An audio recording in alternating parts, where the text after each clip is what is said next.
Welcome back to Adventures of a Black Belt Sommelier, coming to you from the guest house at Turley Cellars in Napa, where Larry Turley has been nice enough to let me stay this week while I'm here.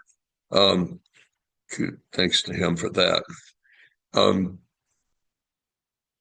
for as I always say, Adventures of Black Belt Sommelier is brought to you by Four Paws Restaurant, sponsored by Four Paws Restaurant, the iconic fine dining restaurant in St. Paul, Minnesota, with wonderful food, attentive professional service, and excellent wines. Wines by the glass, wine in a large wine by the bottle list. Hope you come by and see me soon at Four Paws. Um, I don't know what possessed me yesterday. Here I am in the Napa Valley, but I drove over the mountains to Western Sonoma to visit Dumol. I drove 45 minutes when I could have driven 10 minutes to any one of a number of really excellent wineries here in the Napa Valley. But I love Dumol wines. I have never visited there. I thought it would be enjoyable / beneficial to visit their winery. One of the things that struck me uh, in thinking about my visit there was how different wineries are. On Sunday, the first winery I visited on my trip here was Darioush. Darioush is like the most ostentatious place I've ever been in my life. It is very, very flamboyant, and I think that that kind of style comes through in the wines too. It's the busiest tasting room I think I've ever been in. There were hundreds of people there, and they were handling it with excellent aplomb. Um, but it is a very, very ostentatious place. I went to Dunn Vineyards yesterday, and that could not be less that way.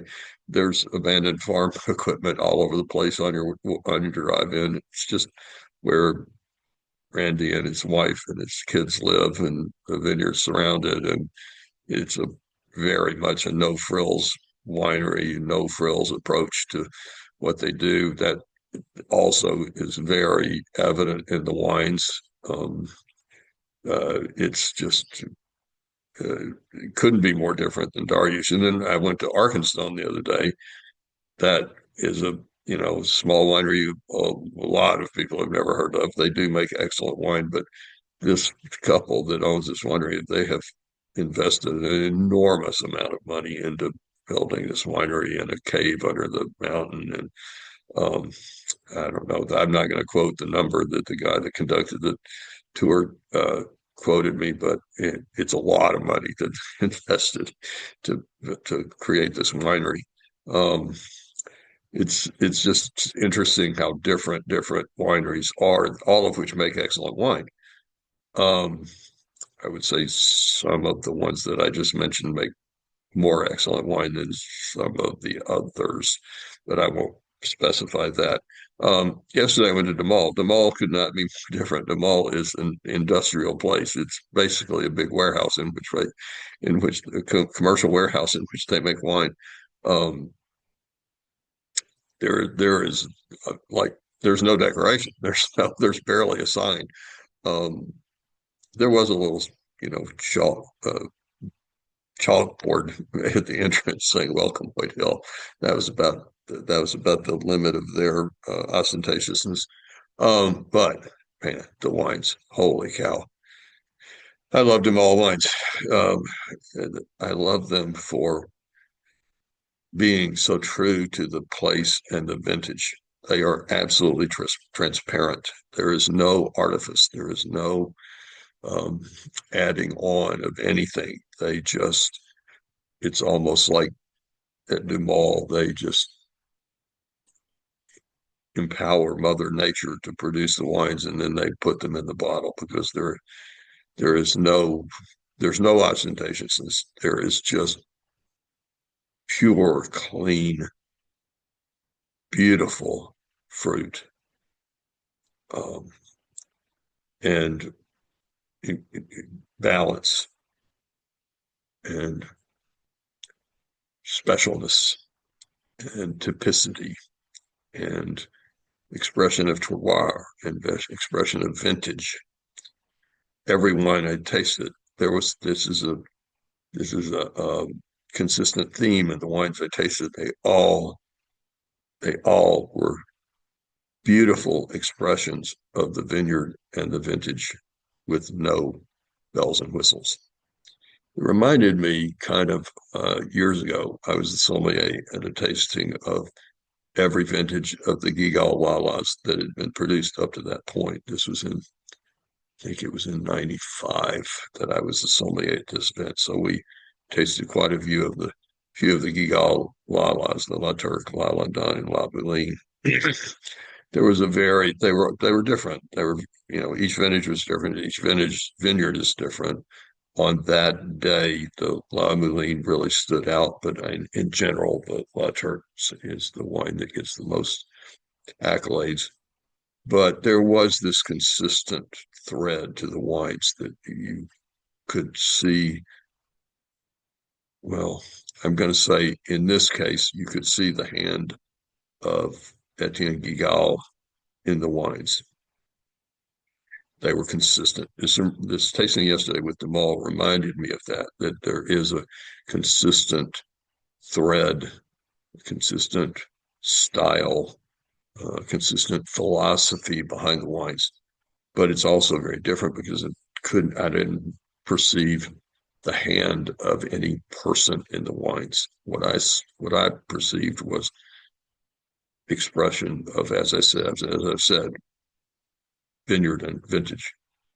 Um, the other consistent thread was that all the wines were absolutely glorious. Everyone was glorious. Everyone took my breath away. What I tasted it was an amazing tasting. They brought out a few extra things. The Chardonnays, I tasted the 2023 Highland Divide, 2023 Charles Heinz Isabel, the 22 Estate Chardonnay, and the 2013 Claire Chardonnay. They were nice enough to add that to the tasting. Well, four of these wines are added. Then the 2023 Highlands Divide Pinot Noir, the 2022 Brassais Estate Pinot Noir, the 2022 Flax Estate Pinot Noir, the 2022 McIntyre Pinot Noir, and the 2009 Russian River Valley Syrah. All of these wines are made in very small quantities. The largest production is 1,550 cases of the Highland Divide Pinot Noir. It was very generous of them to bring out that 2009 Syrah. I just, this has been an incredible trip. I mean, tasting it done yesterday, tasting with Michael Mondavi in his wine cellar Monday. Um, I've been lucky that the Arkenstone, the Dar used all these wines, and the two wineries I'm going to visit today will be equally exciting. But this tasting yesterday, this opportunity to visit Dumol and taste these wines was just something I'll remember for a long, long time. And it's because of the beautiful, beautiful purity of these wines.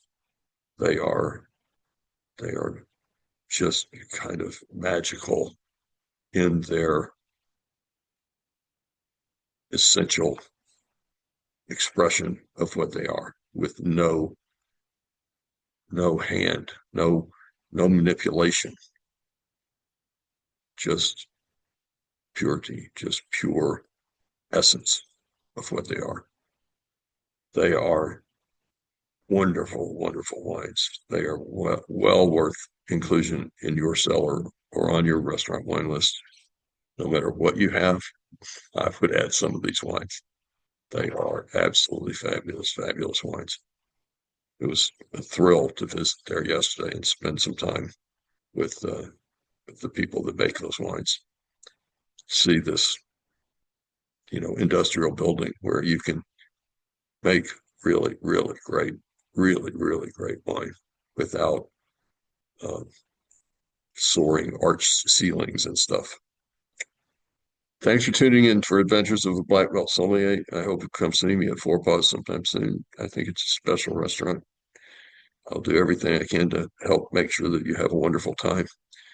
We certainly have excellent wines for you to choose from in all price ranges. We have wonderful $75 wines, and we have really special, sought after, much more expensive wines if you are celebrating something special.